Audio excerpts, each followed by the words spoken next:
Good afternoon. Today we're going to do rounding. We did a video on place value last space, so I'll put a link in the description of that video. Now, over here on the Elmo, you're going to see me do some rounding, and sometimes the problem's going to ask you to round to the nearest tenth, nearest hundredth, sometimes even the nearest thousandth. So what's that going to look like? Well, let's start with rounding to the hundredth.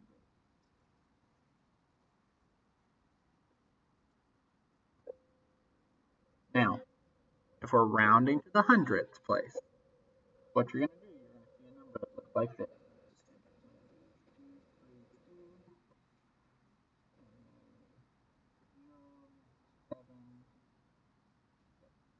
Okay, so if we're going to round to the hundredth place, you know what the hundredth place is. So remember, ones, tens, hundreds, and then you have your tenth, your hundredths, your thousandths. So since we're rounding to the hundredths, I'm going to go ahead and underline that. So I'm going to round to that place, the 7 in this case. This is the hundredths place. Now let's look at the number after the 7. So this is the thousandths place since it's telling you to look at the hundredths. Let's look at the thousandths. Now, your question for this, is this 6 bigger than 5 or is it equal to 5? Since it's bigger than 5, we're going to write a reminder. Bigger than 5, which we can also call greater than 5 for using math vocabulary. So equal to 5. Round up. So that means if you're going to round this to the hundredth place, it would become 232 and 800 because the 6 being filled up with the sticker. Now, let's say we were going to round to the hundredth again and see the second case.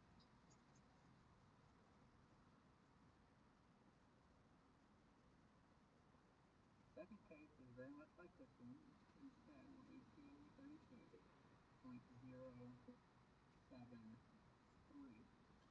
Now, we're still rounding to 100, so we're still going to underline that 7. Now, is 3 bigger than 5? No. Is it equal to 5? No. So it's going to stay down, meaning it's not going to change, so we're just going to drop it. So if we're going to round 232 and 73,000 to the hundredth place, this is going to be 232 and 700ths. Now, if you were going to do it to the thousandths place or the tens place, you would follow the same rule. If it's bigger than 5 or equal to 5, round up, meaning add 1 to this. So 7 plus 1 is 8. And since this was less than 5, smaller than 5, we're going to stay down. If you need to see more examples of this, or if I need to explain it more in depth with other place values like tenths and thousandths places, please leave me a comment below. But this has just been a quick video on rounding. Hopefully that helps refresh your mind and you have another topic under your belt. You have another skill. Thank you for watching.